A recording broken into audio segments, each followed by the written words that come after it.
Speak up. Mental health deserves voice. Good day, everyone.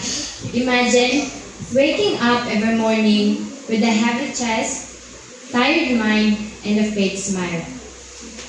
Imagine being told to just get over it. For millions of people struggling with mental health issue, but this is the reality. But silence and stigma are the real enemy. Today, I am here to pursue you that it's time we treat mental health like physical health with understanding, support, and action. Mental illness is common and real. 1 in 4 people worldwide experiencing it. At some point of their lives, that could be your classmate, your siblings, or even you. Yet, many people suffer in silence, afraid of judgment. We don't shame people for having the flu. So why do we shame those with depression, or anxiety? Stigma is dangerous for being labeled crazy or weak.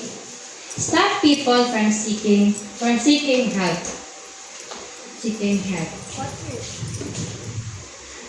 According to the WHO, suicide is one of the common leading cause of death among young people.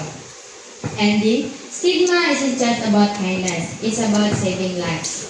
We can all make different changes. Start with simple action. Talk openly about emotion. Listen without judgment. And encourage others to get help.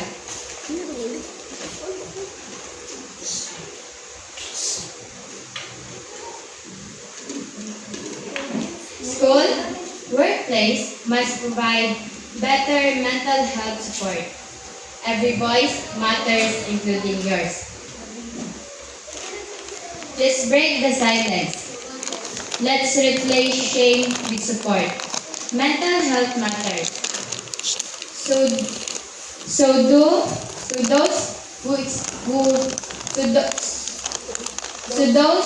who struggle with it, speak up, reach out, and remember, being strong doesn't mean in silence. It means standing up for those who feel alone. Thank you.